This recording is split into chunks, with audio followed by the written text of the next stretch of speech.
चलिए अब हम देखते हैं इंटीग्रेशन के लिए। आपको एक फॉर्मूलों की लिस्ट ऑलरेडी मिल चुकी है जिसमें मैंने आपको शायद 18 फॉर्मूलाज भेजे हैं। उसमें से कुछ फॉर्मूले मैंने यहाँ लिख भी दिए हैं। 1 2 3 4 5 6 7 8 9, ठीक है ना। अभी 9 फॉर्मूले मैंने लिख दिए हैं। सबसे पहले तो इन फॉर्मूलों को ही हम देखते हैं। इंटीग्रेशन ऑफ dx ये x प्लस सी होगा। Integration of x to the power n dx, इसमें पावर एक यूनिट x की बढ़ जाएगी और डिवाइड हो जाएगा नई पावर से। जो नई पावर आई उससे डिवाइड, कांस्टेंट तो हर केस में लगाना ही है हमने। बेसिकली यही फॉर्मूला है जिसके बेसिक फॉर्म को हमने ये लिखा है। क्योंकि यहां पे कुछ लिखा नहीं हुआ है तो आप ऐसे समझ सकते हो कि इंटीग्रेशन dx का मीनिंग जो है, एक्चुअल में तो फॉर्मूला यही है, मैं कह रहा हूं इसका मीनिंग क्या है 1 इंटू dx, ऐसे समझ लो। और इसका मीनिंग क्या है, 1 को लिख दिया x की पावर 0 dx। अब 0 है तो इसी फॉर्मूले में आए, पावर एक यूनिट बढ़ाएंगे तो 0 प्लस 1 और नीचे डिवाइड करेंगे नई पावर से, तो ये हो गया आपके पास x प्लस सी जो कि ऊपर लिखा हुआ था। ये वाला फॉर्मूला n की वैल्यू -1 के लिए एप्लीकेबल नहीं है। तो इस फॉर्मूले का आप ध्यान रखोगे कि ये n की पावर -1 के लिए, n की वैल्यू जब -1 हो जाएगी तो उसके लिए एप्लीकेबल नहीं है, क्योंकि उसके लिए फॉर्मूला ये हो जाएगा आपके पास log x का। कारण क्या है, देखो डिफरेंशिएशन का जस्ट रिवर्स प्रोसेस है इंटीग्रेशन। जब आप करते थे d/dx ऑफ ln x तो आपको मिलता था 1/x। इसका मतलब है अगर आप इसे इंटीग्रेट करोगे, इस चीज को आप इंटीग्रेट करोगे तो आपको क्या मिलेगा, ये मिलेगा। Integrate this you will get this, और कांस्टेंट तो लगाना ही है आपके पास। तो ये इस तरह का फॉर्मेट है। किसी भी चीज में d/dx के साथ जो ये चीज लिखी हुई है, अगर राइट हैंड साइड वाली चीज का आप डिफरेंशिएशन करेंगे तो आपको ये चीज मिल जानी चाहिए। सॉरी, इंटीग्रेशन करेंगे, अगर आप इसका इंटीग्रेशन करेंगे तो ये, जैसे एक और लिखता हूं। अब आपको मालूम है d/dx ऑफ साइन x क्या होता है, cos x होता है। मैं कह रहा हूं अगर आप इसे इंटीग्रेट करते हो, यानी कि ऐसे लिखते हो cos x dx। cos x किसके डिफरेंशिएशन से मिला था, sin x के। तो cos x का इंटीग्रेशन आपको sin x देगा, और आपको एक कांस्टेंट तो लगाना ही है, वो आपने प्लेस कर दिया, ठीक है। तो इन डिफरेंशिएशन ऑफ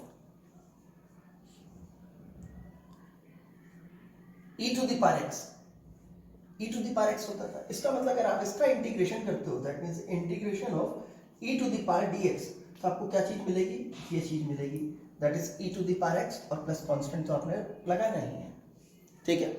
तो इस तरह से आपका प्रोसेस इसमें चलना है। अब हम इन फॉर्मूलों के बेसिस पे धीमे धीमे क्वेश्चंस को अटेम्प्ट करने की कोशिश करते हैं।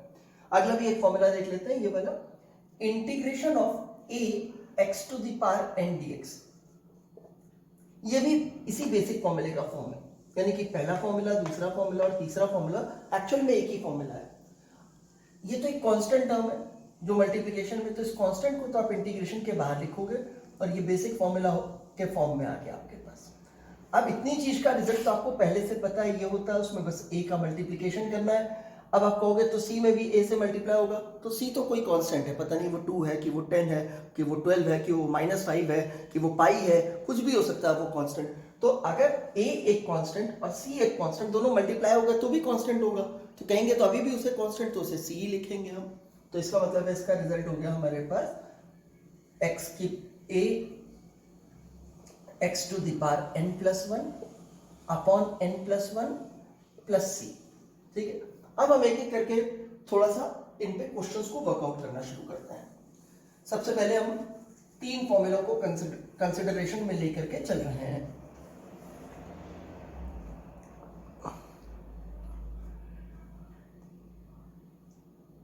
मान लीजिए मेरे को लिखा है इंटीग्रेशन ऑफ dq, तो बस सिर्फ x का नाम ही तो q हो गया, बाकी कुछ तो बदला नहीं है। तो फॉर्मूले में भी x को q से रिप्लेस कर दो, यानी कि ये हो गया आपके पास q प्लस सी। ऐसे कहा इंटीग्रेशन dt, तो अभी भी कोई चेंज नहीं आया, बस x का नाम t कर दिया गया है, तो रिजल्ट में भी आपके पास t प्लस सी आ जाएगा। इंटीग्रेशन ऑफ dv v हो जाएगा, इंटीग्रेशन ऑफ ds s हो जाएगा। ठीक है, एक बार हम फॉर्मूलों के साथ यूज टू हो जाए, फॉर्मूला यूज करना आ जाए, तो हम इससे किस तरह से एडिशन करते हैं वो भी मैं आपको सिखाऊंगा। ठीक, तो चलिए अब जरा हम वर्कआउट करने की कोशिश करते हैं कुछ क्वेश्चंस को। और अब मान लो मेरे पास क्वेश्चन है ये, integration of x to the power 3 dx, तो it is basically of this form. ये वाला फॉर्मूला सिर्फ x की n की एक पर्टिकुलर वैल्यू के लिए एप्लीकेबल नहीं था। वो कौन सा था? इस फॉर्मूले को लगाने के लिए कंडीशन थी हमारे को कि ये फॉर्मूला कब लगेगा, जब n is not equals to -1। तो -1 तो है नहीं उस जगह पर, 3 है, तो बड़ा सिंपल सा काम हो गया। x पे पावर बढ़ जाएगी 1 यूनिट, तो 3 पे 1 यूनिट की पावर बढ़ाई, 3 था, 1 यूनिट बढ़ा 4, नई पावर से डिवाइड किया, ये हो गया। इसी तरह हमने इंटीग्रेशन किया, सपोज x की पावर 7 था, तो फिर से पावर 1 यूनिट बढ़ा दो, 7 की जगह 8 आ गया, नीचे 8 आ गया, प्लस c आ गया। इंटीग्रेशन x की पावर -12 dx, इस चीज को आप 1/√x भी समझ सकते हो। x की पावर -12 का मतलब 1/√x, इसको पहले बल्कि 1/√x ही लिख देता हूं, dx/√x ऐसे लिखा हुआ है, तो इसको मैंने ऐसे लिख दिया। सिर्फ ये √x x की पावर हाफ हुआ और ऊपर लिखा तो पावर नेगेटिव करके कर दी, रेसिप्रोकेट करने के बाद। ये अभी भी इसी फॉर्म का है, ये तो सिर्फ एक वैल्यू -1 जब होता था तब के लिए नहीं एप्लीकेबल होता था, और यहाँ -12 है, -1 तो है नहीं, इसके लिए भी एप्लीकेबल है। तो x आया, पावर उसके ऊपर -1/2 पहले से थी, उसमें आपने 1 यूनिट बढ़ा दिया, और -1/2 + 1 यानी कि नई पावर से डिवाइड कर दिया, प्लस c लिख दिया। अब इस चीज का सिंप्लीफिकेशन देखें तो ये हो गया x की पावर हाफ हमारे पास, और नीचे भी आया हाफ, तो ये हो गया हमारे पास x की power half upon half plus c। अब इसको थोड़ा सा और सिंप्लीफाई कर दें तो यही चीज हो जाएगी हमारे पास √x, x की पावर हाफ का मतलब √x हो गया, और ये 2 ऊपर चला जाएगा, तो ये हो गया 2√x और प्लस c अपनी जगह था, तो ये सिंप्लीफाई हो गया हमारे पास। ठीक है, और कुछ क्वेश्चंस देखते हैं।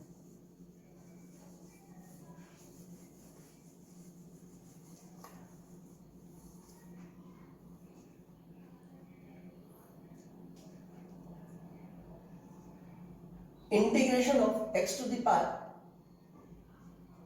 3/2 dx, नो प्रॉब्लम। x की power 3/2 + 1 upon 3/2 + 1, same formula use कर रहा है, तो ये हो गया हमारे पास x की पावर प्लस c भी लगा दें कांस्टेंट, x की power 5/2 upon 5/2 plus c, this is equals to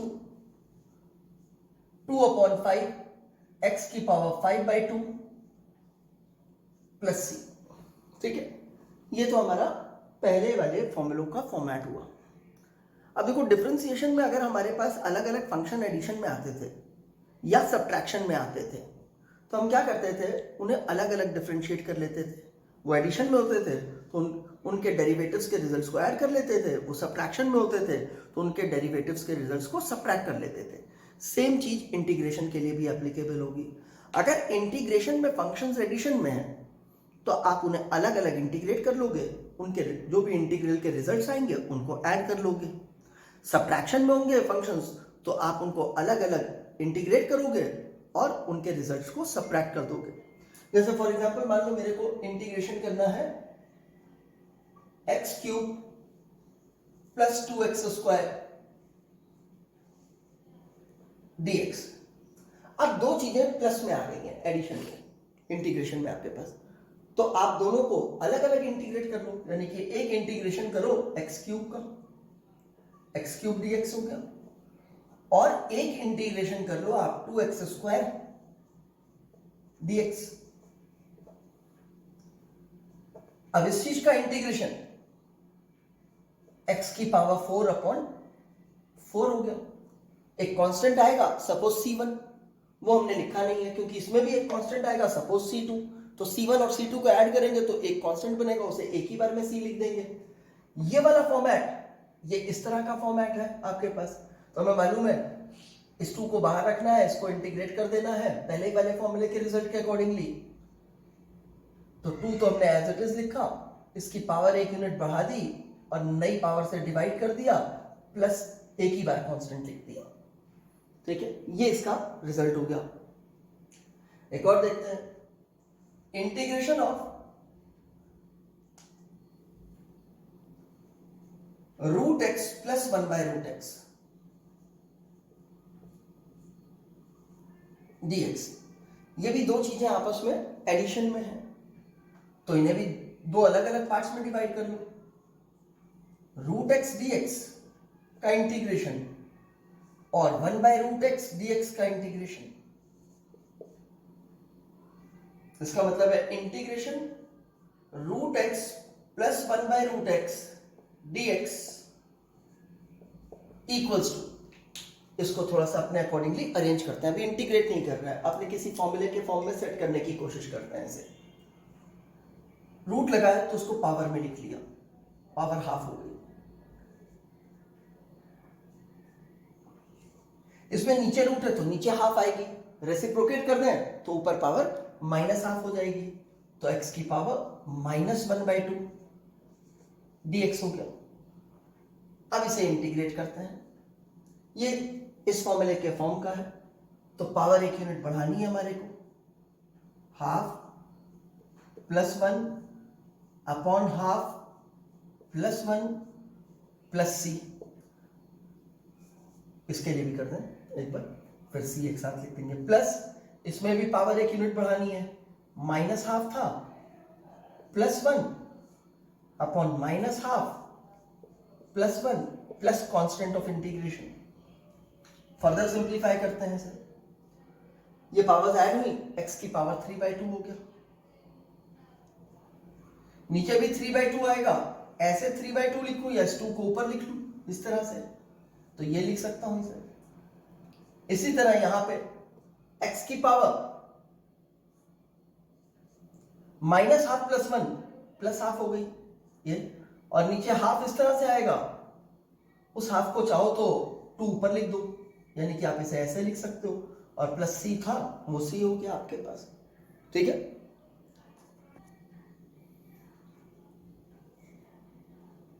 integration of x² - sin x dx। फिर देखो दो फंक्शन अलग अलग हैं आपके पास, उनके बीच में सब्ट्रैक्शन का साइन है जिन्हें इंटीग्रेट करना है आपको, तो अब आपको क्या करना है, इसे दो पार्ट में स्प्लिट कर दो। This much equals to integration of x² dx minus integration of sin x dx। इसका मतलब है integration x² minus sin x dx। अब इसे इंटीग्रेट करना है, ये कौन से फॉर्मूले में सेट बैठ रहा है, इसी वाले फॉर्मूले में सेट बैठ रहा है, तो हमने इसमें पावर 1 यूनिट बढ़ाई, डायरेक्ट बढ़ा दे रहा हूं वापिस से, 3 हो गई, और नई पावर से डिवाइड किया, ये माइनस का साइन लगाया, sin x, ये तो sin x का डायरेक्ट फॉर्मूला है ही हमारे पास, तो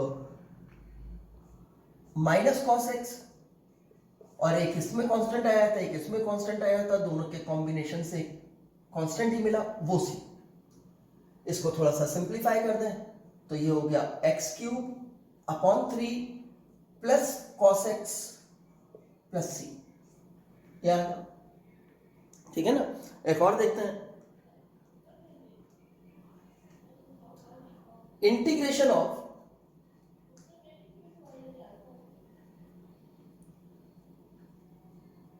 वन बाय 4 या 4 लिखता हूं, 4x³ plus 3x square plus 2x minus 1 dx, ये लिखा हुआ है। अब इसमें चार चीजें हैं जिनके बीच में या तो एडिशन या सब्ट्रैक्शन के टर्म्स प्रेजेंट है, तो हम चार अलग अलग इंटीग्रेशन में इसको स्प्लिट कर लेते हैं। इसका मतलब है इसे हम लिख सकते हैं integration of 4x to the power 3 4x to the power 3 dx plus integration of 3x square dx plus integration of 2x dx plus integration of minus minus 1 into dx dx आया तो ये dx, ये चार integration हो गए ना। Integration ये चीज तो मैं एज इट इज कॉपी कर रहा हूं, इसका रिजल्ट निकाल रहा था 4x cube plus 3x square plus 2x minus 1 into dx equals to, ये इस वाले फॉर्मूले का फॉर्म है। a की जगह पे 4 है और n की जगह पे 3 है, तो हम इसे ऐसे ही करते हैं। यहाँ पे सबसे पहले हमें पावर ये जो नंबर मल्टीप्लाइड है वो लिखना है, 4 लिखा हमने, पावर 1 यूनिट बढ़ा देनी है, 3 थी तो 1 यूनिट बढ़ाया 4 हो गई।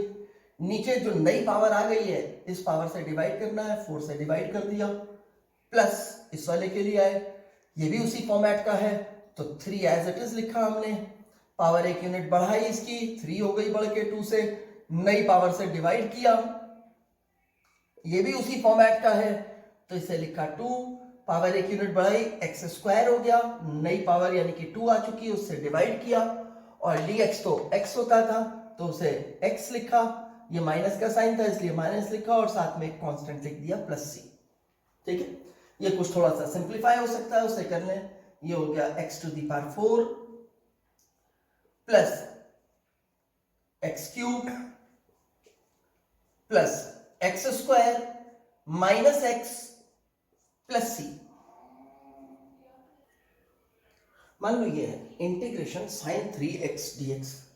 अब फॉर्मूला तो साइन x dx के लिए पढ़ा था, ये उसकी जगह पे 3x आ गया है, तब हम क्या करेंगे?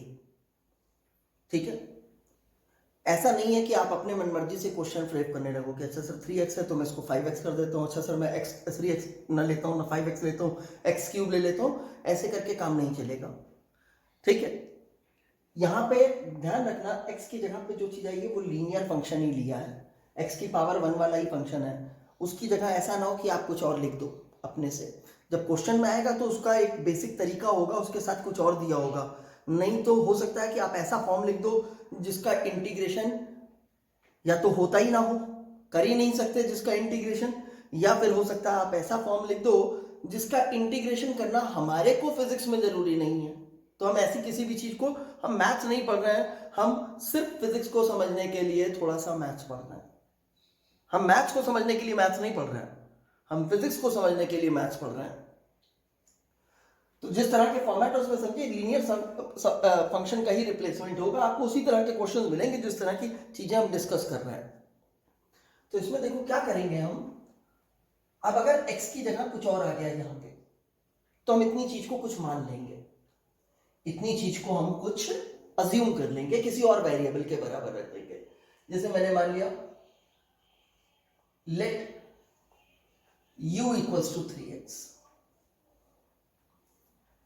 ठीक है, अब इस चीज का डिफरेंशिएशन करेंगे, du by dx equals to 3 हो जाएगा। चलो मुझे समझ में आया 3x तो हट जाएगा, उसकी जगह मैं u लिख सकूंगा, लेकिन यहां तो dx ही है तो इस dx का भी हटना बहुत जरूरी है। अगर आप यहाँ पे u का टर्म ला रहे हो तो यहाँ पे भी dx नहीं du का टर्म चाहिए, इसीलिए हमने ये डिफरेंशिएशन किया। यहां से dx को सब्जेक्ट बना लो, dx की वैल्यू हो गई आपके पास du बाई 3। अब हम क्या करेंगे, now integration of sine 3x dx equals to, sine तो मैंने साइन लिख लिया और 3x को मैंने u माना था, u लिख दिया। dx का मतलब कंक्लूड किया था du/3, du ये लिख दिया। कांस्टेंट आपको कहा आप इंटीग्रेशन के बाहर लिख लिया करो, तो वो डिनोमिनेटर वाला 3 मैंने बाहर लिख लिया। ऐसा करते ही ये एग्जैक्टली ये फॉर्म हो गया। अगर यहां पे x की जगह u आ गया है तो इस जगह भी x की जगह u आ गया है। इसका मतलब और कुछ नहीं होगा, सिर्फ इस x की जगह भी u आ जाएगा। तो ये आ गया मेरे पास अब 1/3 माइनस cos u, इसकी जगह x की जगह u लिख दिया तो यहां पे प्रेजेंट था, प्लस c ये लिख दिया। लेकिन हम u के टर्म में आंसर नहीं दे सकते, हमें तो आंसर अपने ही वेरिएबल में देना होगा जो हमें दिया था और वो x था। तो हम अपने मन मर्जी से किसी वेरिएबल के टर्म नहीं दे सकते। तो इस u को वापस हटाएंगे हम, हमने कुछ माना होगा वहां हम देखेंगे हम u को कैसे हटा सकते हैं। तो u तो डायरेक्ट ही पता है 3x लिखा जा सकता है, तो इसी चीज में हम u को 3x लिख देंगे। Sine 3x dx equals to 1/3 minus कर दूंगा, इधर लिख लिया माइनस, cos को cos लिखा, u की जगह वापस 3x सब्स्टिट्यूट किया और c तो c है ही हमारे पास, ये इसका हो गया। ठीक है, इसी तरह का एक और करके देखते हैं हम। Integration of cos 5x dx। अब cos x होता तो हमें पता था, लेकिन x की जगह 5x आ गया। जैसे यहां पे x की जगह 3x था, तो हमने यहां क्या किया था, u मान लिया था 3x। ऐसे ही आप u मान लो 5x है, तो मैंने मान लिया let u equals to 5x। This implies, इसका डिफरेंशिएशन कर लो। ये डिफरेंशिएशन क्यों कर रहे हैं, क्योंकि हम इसमें इस 5x को तो u से हटाएंगे तो हमें dx को भी हटाना पड़ेगा u के टर्म में। तो हम देखना चाहते हैं dx u के टर्म में क्या आता है, तो हमने इसे लिखा du/dx इक्वल्स टू 5। यहां से dx को सब्जेक्ट बना लिया, dx इक्वल्स टू du/5 हो गया। नाउ जो इंटीग्रेशन था हमारा बेसिक, यानी कि cos 5x dx, cos 5x dx, इसे हम क्या लिख सकते हैं, cos को तो cos लिख दिया, 5x को हमने कुछ मान लिया था u, उसकी जगह u लिख दिया, और dx को भी हटाना होगा। dx की वैल्यू आपने du/5 मान ली थी, तो du तो ये लिखा और बाय 5 वाला बाहर लिख दिया इस तरह से। अब ये cos u du ये वाला फॉर्म हो गया, cos x dx, आप उसकी जगह cos u du बोल रहे हो तो नो प्रॉब्लम। ये हो गया आपके पास integration of cos 5x dx equals to, ये 1/5 मैंने एज इट इज लिखा, cos u को sin x तो होता था cos x का, तो यहां sin u लिखा प्लस c लिखा। ठीक है ना, कई बार बच्चे पूछ लेते हैं कि सर इस पूरी चीज की वैल्यू तो i sin x plus c और 1/5 तो इससे भी मल्टीप्लाई होना चाहिए था। तो ये c, ये वाला c नहीं है जो यहां लिखा, वो 1/5 से मल्टीप्लाई होने के बाद जो रिजल्ट आ रहा है वो है, रहेगा तो कांस्टेंट ही ना। अगर मान लो यहां पे इसको इंटीग्रेट किया, ऐसे ब्रैकेट के अंदर करके मैंने इंटीग्रेट किया और मैंने इसको सिंप्लीफाई किया, जो कंडीशन दी गई थी उससे मैंने c की वैल्यू भी ऑब्टेन कर ली और वो c की वैल्यू 2 आई मेरे पास। तो c की वैल्यू यहां पे अगर 2 आ रही है, तो या मान लो 5 आई कन्वीनियंट के लिए, तो मैं कैसा लिखूंगा, 1/cos ब्रैकेट के अंदर sin u प्लस वो वाली वैल्यू 5, लेकिन जब 1/5 उससे मल्टीप्लाई करूंगा तो 1 हो जाएगा ना, तो वो 1 लिखा हुआ है यहाँ पे। अब मैं u के टर्म में आंसर नहीं दे सकता, तो u को रिप्लेस करो वापस, जो आपने माना हुआ था u, वहां से देख करके u को हटाओ, 1/5 एज इट इज, u हटाना है, साइन तो मैंने लिख लिया, u देखो क्या माना था, u माना था 5x, तो ये 5x लिख दिया प्लस c कर दिया। ठीक है, ऐसे ही मान लो एक इंटीग्रेशन मेरे पास ये आ गया, e to the power 12x dx। अब फॉर्मूला तो e to the power x के लिए पढ़ा था, e to the power x dx, लेकिन यहां e to the power 12x dx हो गया है। कोई बात नहीं, जो x की जगह आ गया है उसे कुछ मान लो पहले की तरह, ऐसे लिख लिया, let u equals to 12x,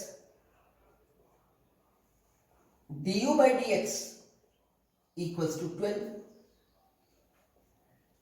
dx equals to du by 12.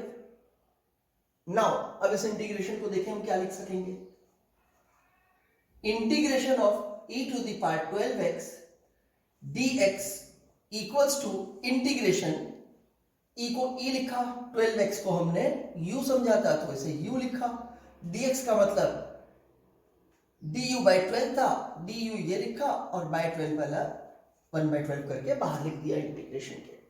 Now integration of e to the power 12x dx equals to, ये 1 by 12 तो एज इट इज लिखा, अब ये तो फॉर्मूले का ही फॉर्म हो गया, e to the power x dx होता था तो ये e to the power e du है, तो बस हर जगह आप देख रहे हो इसमें जो चीज x होती थी वो हर जगह u से हटानी है, तो हर जगह u से हटा दो, तो आपके पास ये e to the power u ही हो गया, प्लस कांस्टेंट जो आप लगाते थे वो आपने एज इट इज लिख दिया. ठीक है, वैसे तो मैंने इसका फॉर्मूला भी अलग से लिखा था, डायरेक्ट इस फॉर्म से भी देख सकते थे, अगर ax है तो a डिवीजन में आया था, अब देखो 12 डिवीजन में आ गया. अब u को पहले एक बार सब्स्टिट्यूट कर लें फिर उससे कंपेयर कराता हूं. Integration e to the power 12x dx equals to e to the power u यानी कि e to the power 12x, और ये वाला 12 इसके नीचे लिख दिया प्लस c, ये रिजल्ट आया. अगर मैंने डायरेक्ट फॉर्मूला लिखा होता तो इस डायरेक्ट फॉर्मूले के फॉर्म में आता, इस डायरेक्ट फॉर्मूले के फॉर्म में आता तो a की जगह क्या था मेरे पास 12 था, a की जगह पे मेरे पास 12 था, तो मेरे पास क्या आना था, नीचे 12 आना था, वो आया है. e to the power ax ही लिखना था तो e to the power ax का फॉर्म यानी कि 12x ही लिखा हुआ है, प्लस कांस्टेंट था प्लस कांस्टेंट है. ठीक है, अब एक और इंपॉर्टेंट फॉर्मेट देखते हैं इंटीग्रेट करने की, एक और तरीका. अगर हमें ऐसे दो फंक्शन मल्टीप्लिकेशन में लिखे हुए हैं, ये भी x का फंक्शन है, ये भी x का फंक्शन है, और इनमें से किसी एक का u का या v का जब डिफरेंशिएशन करते हैं, सपोज मैं v का डिफरेंशिएशन करूं तो मुझे u मिल जाता है, या फिर मुझे u का डिफरेंशिएशन करने से v मिलता है, तब इसे हम बहुत आसानी से कर सकते हैं. जैसे एग्जांपल के लिए मैं एक लिखता हूं, मेरे पास ऐसे लिखा हुआ है sin x cos x dx. अब मुझे मालूम है अगर मैं sin x को डिफरेंशिएट करूं तो मुझे cos x मिल जाएगा, यानी कि एक फंक्शन है और साथ में उसका डेरिवेटिव मल्टीप्लिकेशन में और हमें इसका इंटीग्रेशन करना है. तो हम क्या करते हैं, अगर इस फंक्शन का डेरिवेटिव ये है तो इस फंक्शन को कुछ मान लेते हैं, जैसे पहले कर रहे थे उसी तरह से मान लेते हैं. फॉर्मेट क्या है, इनमें से किसी एक का डेरिवेटिव दूसरा है, तो आप किसी एक को उसमें से जो डेरिवेटिव है जिसका उसको आप कुछ मान सकते हो. जैसे sin x का डेरिवेटिव cos x होता है तो मैं sin x को कुछ मान लूंगा, तो मैंने ऐसे माना let u equals to sin x.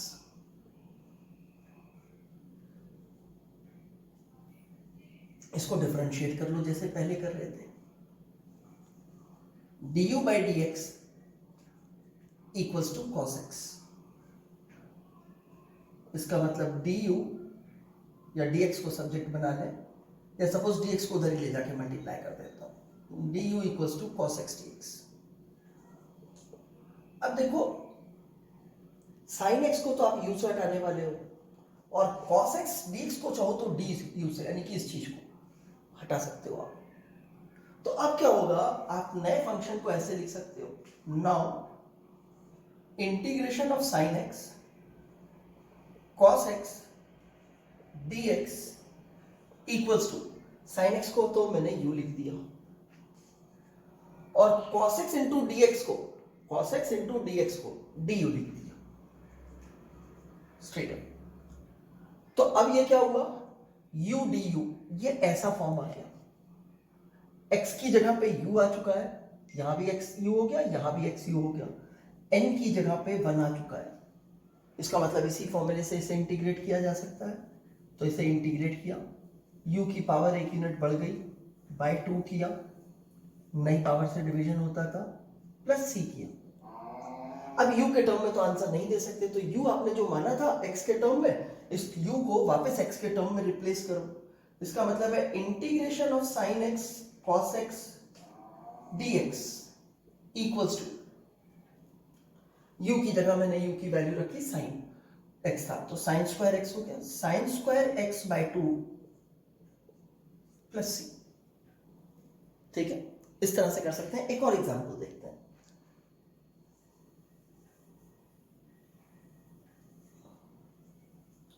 One by x ln x dx। फिर दो चीजें आपस में मल्टीप्लीकेशन में दिख रही हैं मेरे को, लेकिन मुझे मालूम है log x का डिफरेंशिएशन 1 बाय x होता है। जैसे यहां पे मेरे को मालूम था sin x का डेरिवेटिव cos x होता है, तो अगर मुझे मालूम था sin x cos x होता है तो sin x को मैंने कुछ मान लिया था। अब मुझे मालूम है log x का डेरिवेटिव 1 बाय x होता है, तो मैं log x को कुछ मान लेता हूं। मैंने ऐसा मान लिया, let u equals to ln x। Differentiate कर देते हैं, du by dx equals to 1 by x।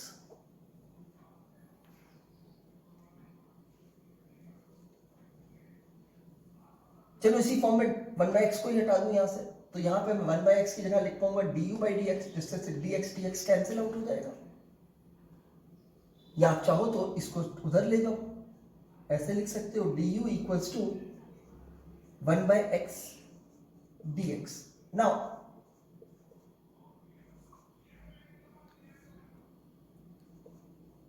Integration of 1 by x ln x dx equals to,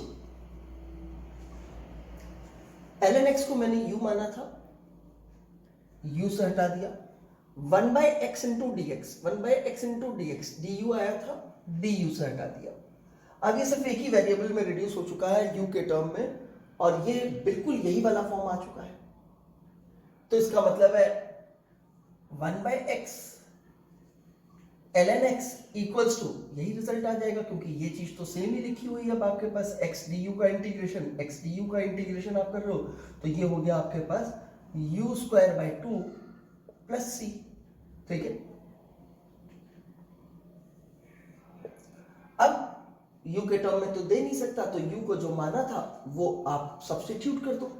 तो इसका मतलब है integration 1 by x ln x equals to, u की जगह मैं लिखूंगा ln x और उसका स्क्वायर होगा, यानी कि ln x का स्क्वायर, u स्क्वायर था, बाय 2 अपनी जगह प्लस c अपनी जगह, ये हो गया इंटीग्रेट। एक और सिमिलर फॉर्मेट का देखिए, ये लिखा है एक फंक्शन उसकी पावर 9 है इनटू कोई दूसरा फंक्शन। अब ये जो फंक्शन लिखा हुआ है इसका अगर मैं डिफरेंशिएशन करूं, पावर 9 को छोड़ दीजिए, सिर्फ ब्रैकेट के अंदर के टर्म्स की बात कर रहा हूं, अगर उसका डिफरेंशिएशन करूं तो इसका डेरिवेटिव 8x, इसका 6 और इसका 0, यानी कि 8x plus 6 plus 0 that is 8x plus 6, वो ये लिखा हुआ उसका डेरिवेटिव। तो ऐसे में हम क्या करते हैं, अगर इस चीज का डेरिवेटिव ही आ रहा है तो इसे कुछ मान लेते हैं, इतनी चीज को जिसका डेरिवेटिव है ये, यानी कि u ऐसे मान लेते हैं, let u equals to 4x square plus 6x plus 7, du by dx equals to, इसका डेरिवेटिव हो गया 8x, इसका डेरिवेटिव हो गया प्लस 6। ठीक है, इसका मतलब du हो गया मेरे पास 8x plus 6 into dx।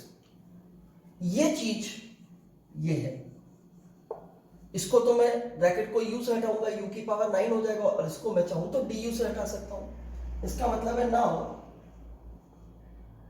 Integration of 4x square plus 6x plus 7 to the power 9 into 8x plus 6 dx can be written as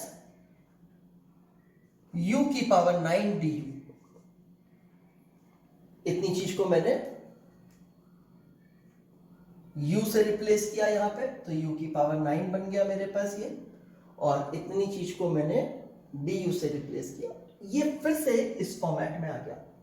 बस x की जगह अब हमारे पास u है, तो हम सेम फॉर्मेट से इसको इंटीग्रेट करते हैं, पावर एक यूनिट बढ़ा देंगे तो u की पावर 10 हो गया, डिवाइड कर देंगे नई पावर से, 10 से डिवाइड कर दिया प्लस c लिखेंगे, पर हम u के टर्म में तो आंसर दे नहीं सकते, तो u को वापस इस वैल्यू से रिप्लेस करेंगे, यानी कि integration of 4x square plus 6x plus 7 whole to the power 9 into 8x plus 6 dx। इसी चीज की वैल्यू थी, इसमें u को रिप्लेस करते हैं, u रिप्लेस हुआ 4x square plus 6x plus 7, u पे कितनी पावर थी 10, इस पे 10 पावर आ गई, नीचे क्या था 10 और कांस्टेंट अपनी जगह ये। चलिए सिमिलर तरह का है, एक इंटीग्रेशन और देखते हैं, हमें दिया गया है integrates cot x with respect to x। अब cot x को हम चाहे तो लिख सकते हैं cos x upon sin x। अब हमें दिख रहा है sin x का डेरिवेटिव ये प्रेजेंट है, इसका मतलब sin x को हम कुछ अज्यूम कर लें, तो हमने मान लिया let u equals to sin x, differentiate किया इसे, u का डेरिवेटिव du हो गया, sin x का cos x dx, ये इम्प्लिसिट फंक्शन वाले फॉर्म में कर लिया, u को डिफरेंशिएट किया u के रिस्पेक्ट में तो 1 आया, u वाला टर्म किया था तो du से मल्टीप्लाई कर दिया, sin x को x के रिस्पेक्ट में डिफरेंशिएट किया, cos x आया था, साथ में dx मल्टीप्लाई कर दिया, नहीं तो आप चाहो तो du by dx निकाल करके dx इधर लाके मल्टीप्लाई भी कर सकते हो। तो अब इसको इंटीग्रेशन cot x को लिख सकते हैं, ये लिखा था, इस sin x को तो मैं u लिखूंगा और cos x dx को मैं du लिखूंगा,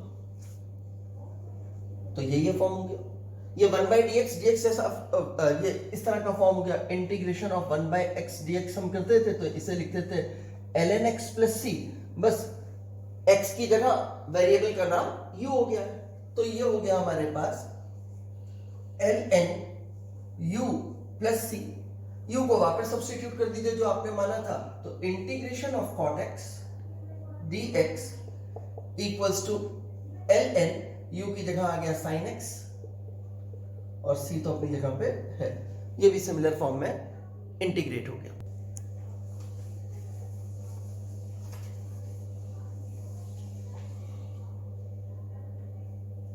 अब देखते हैं इंटीग्रेशन ऑफ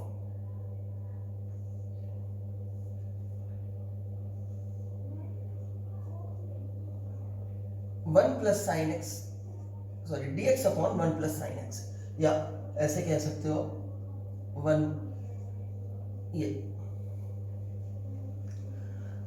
अब देखो अगर इसमें हम ये जो डिनोमिनेटर है 1 प्लस साइन एक्स, इसके कॉन्जुगेट से मल्टीप्लाई और डिवाइड कर दें, इसका मतलब है इस चीज को मैं कह रहा हूं ऐसे लिख लें हम, integration 1 upon 1 plus sine x तो था हमारे पास, हम इसमें मल्टीप्लाई भी कर देते हैं और डिवाइड भी कर देते हैं सेम चीज से, that is 1 minus sine x, 1 minus sine x और dx तो है ही हमारे पास। Now integration of 1 upon 1 plus sine x dx equals to, ये 1 इसमें मल्टीप्लाई हुआ 1 माइनस साइन एक्स ही हो गया हमारे पास, लेकिन नीचे क्या है a plus B into A minus B का फॉर्म है, that is A square minus B square, तो नीचे की चीज बन गई 1 minus sine square x dx as it is. अब 1 minus sine square x cos square x होता है, तो ये हो गया 1 minus sine x upon cos square x dx। इसको दो अलग अलग फ्रैक्शन में स्प्लिट कर दो, एक 1 अपॉन कॉस स्क्वायर एक्स, दूसरा minus sine x upon cos x into 1/cos x dx as it is. ये cos स्क्वायर x तो यहां पे एज इट इज रहा, यहां पे cos स्क्वायर x को cos x into cos x लिख दिया। Now integration of 1 + 1/sin x dx equals to 1/cos square x sec square x होता है, sec square x dx, sec square x minus sin x upon cos x tan x हो जाएगा, 1/cos x sec x हो जाएगा, तो ये हो गया sec x tan x dx as it is. Now integration of 1/1 + sin x dx equals to, इसको दो इंटीग्रेशन में ब्रेक कर देते हैं, sec स्क्वायर x dx एक इंटीग्रेशन, दूसरा sec x tan x dx। अब देखो हम याद करें कि क्या कोई चीज हमने कोई ऐसा फॉर्मूला पढ़ा है कि किसी चीज को हम डिफरेंशिएट करते हो और हमें sec स्क्वायर x मिलता हो, कोई ऐसी चीज जिसको डिफरेंशिएट करने पे हमें sec स्क्वायर x मिलता हो। तो हमने एक फॉर्मूला पढ़ा था, वो क्या पढ़ा था, वो हमने पढ़ा था, यहां पे लिखता हूं, d/dx of tan x equals to second square x होता था। इसका मतलब है अगर sec स्क्वायर x का इंटीग्रेशन किया जाएगा तो मुझे tan x मिलेगा, तो दैट मींस ये चीज तो मेरे पास tan x हो जाएगी। इसी तरह सोचो क्या कोई हमारे पास ऐसा फॉर्मूला पढ़ा था जिसमें किसी चीज का डिफरेंशिएशन जो है वो sec x tan x होता हो, तो वो भी हमने पढ़ा था। d/dx ऑफ sec x क्या पढ़ा था, d/dx of sec x equals to sec x tan x, ये पढ़ा था, ठीक है। तो इसका मतलब है इस चीज को तो मैं ये लिख सकता हूं, सॉरी इस चीज का इंटीग्रेशन करूंगा तो उसे tan x लिख सकता हूं, तो ये तो हो गया मेरे पास tan x, ठीक है ना। अगर मैं इस चीज का इंटीग्रेशन कर दूं ऐसे, तो इस इंटीग्रेशन से ये दोनों एक दूसरे के रिवर्स प्रोसेस हैं, ये तो हट जाएगा, तो ये tan x बचेगा आपके पास, क्योंकि आप एक कांस्टेंट भी लगाते थे साथ में तो c लग जाएगा ऐसे, और ऐसे ही अगर आप इसे इंटीग्रेट करोगे दोनों तरफ तो ये चीज हट जाएगी आपके पास, dx लगा लो यहाँ पे, तो एक कांस्टेंट भी आएगा ये c।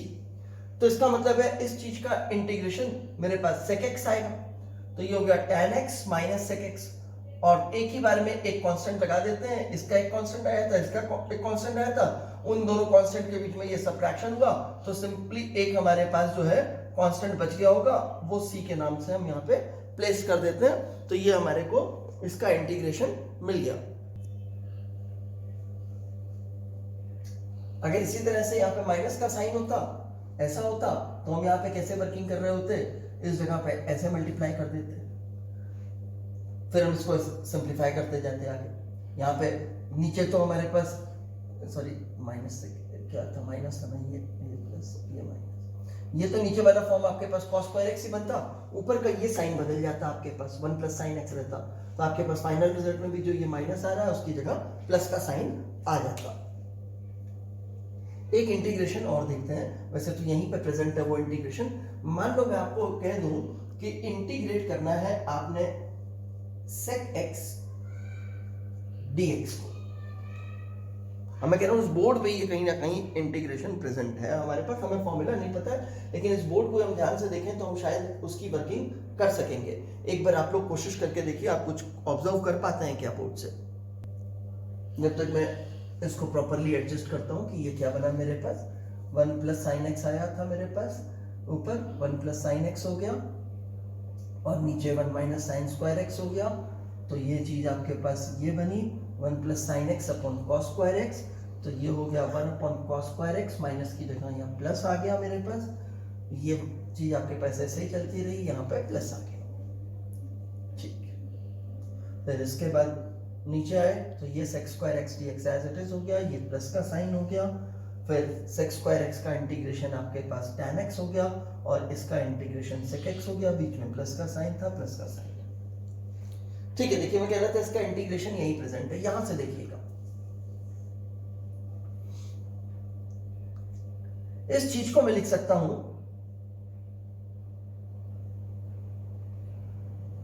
sec x into sec x plus tan x।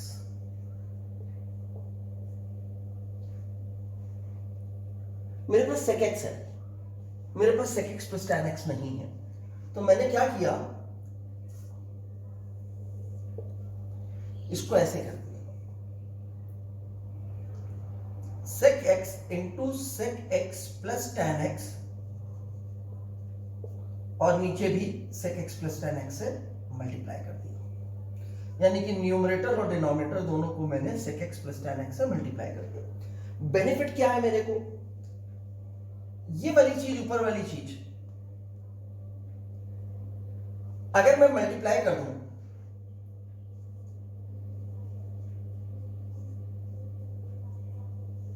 तो ये बनता है sec square x,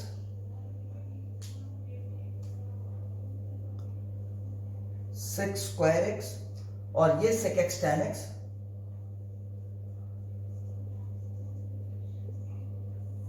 upon sec x plus tan x dx।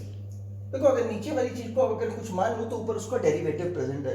यहां देखो अगर मैं sec x plus tan x का डिफरेंशिएशन कर दूं, sec x plus tan x का, तो मुझे क्या मिलेगा, ऐसे लिखते हैं, d by D x of tan x आप जानते हो ये था, और आप जानते हो d by D x of sec x, ये चीज थी आपके पास।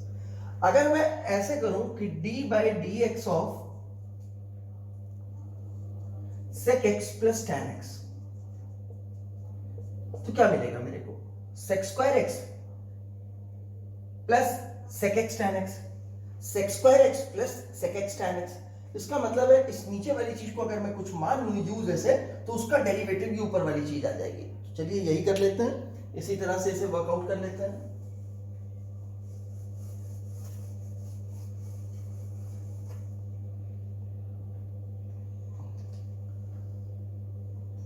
Late u equals to sec x plus tan x, यहां से du by D X equals to sec x का derivative sec x tan x,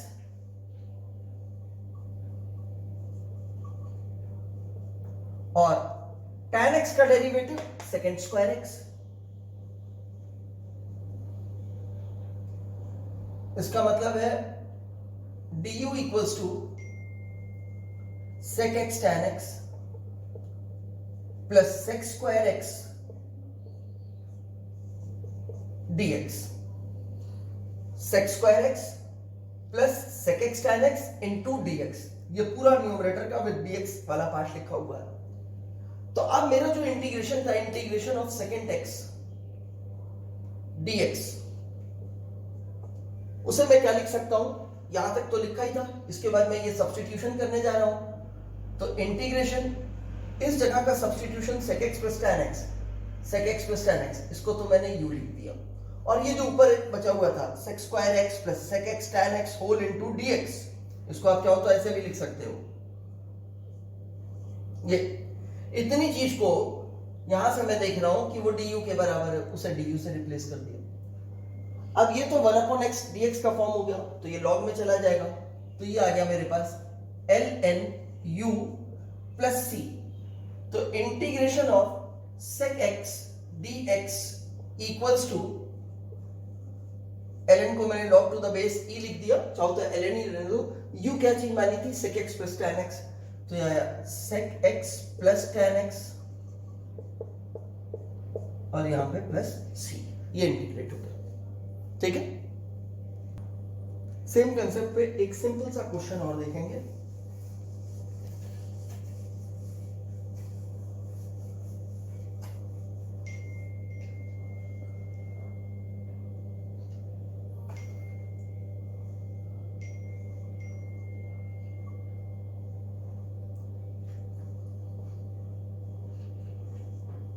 ये लिखा,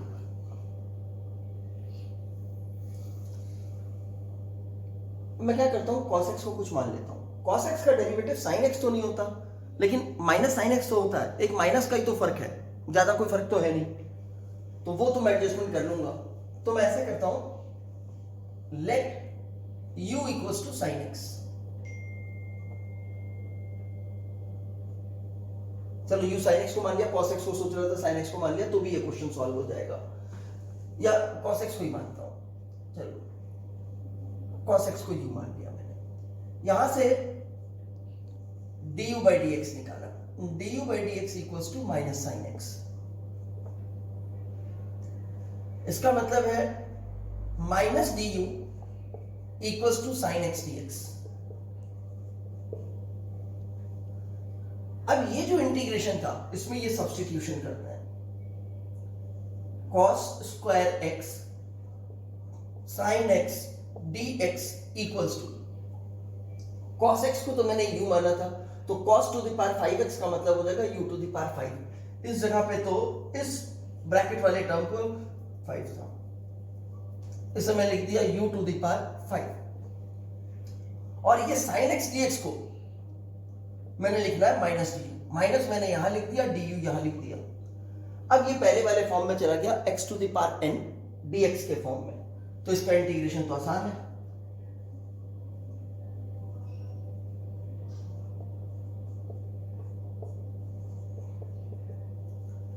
माइनस एज इट इज रहने देते हैं, पावर मल्टीप्लीकेशन में आई, पावर 1 यूनिट कम हुई, सॉरी इंटीग्रेट करना है, पावर 1 यूनिट बढ़ गई, नई पावर डिवीजन में आई, और साथ में हमारे पास एक कांस्टेंट है, u की रिप्लेसमेंट कर देते हैं ताकि वो x के टर्म में वापस लिखा जा सके।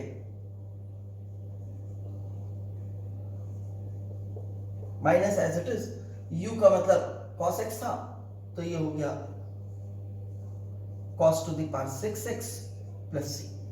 ठीक है, ये इंटीग्रेट हो गया हमारे पास।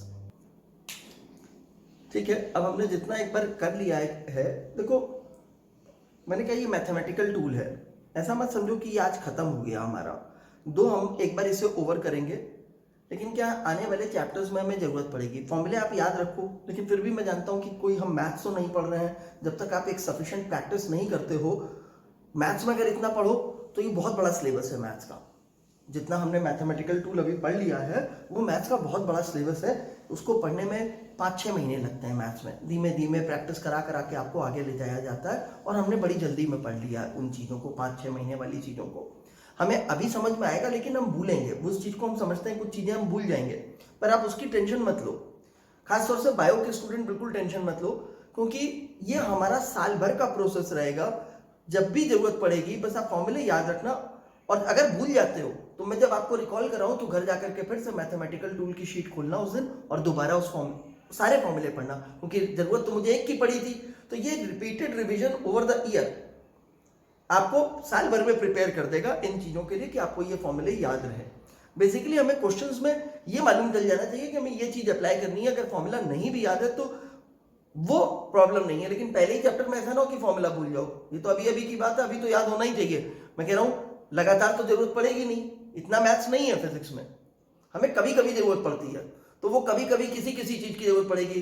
चैप्टर 1 में किसी चीज की जरूरत पड़ गई, चैप्टर 2 में किसी चीज की जरूरत पड़ गई, चैप्टर 3 में किसी और चीज की जरूरत पड़ गई। तो मैं कह रहा हूं कि वहां आते आते हो सकता है एक लेट स्टेज पे आप चैप्टर 10 में पहुंचे, तब तक में हो सकता है जिस चीज की जरूरत पड़ी उसको आपने बहुत समय से यूज नहीं किया था, आप भूल गए। तो उसकी टेंशन मत लो, वो धीमे धीमे याद हो जाएगा। पहले 6-8 महीने के लिए, मैक्सिमम 9 मंथ्स के लिए तो इस चीज को माना जा सकता है कि आप भूल गए।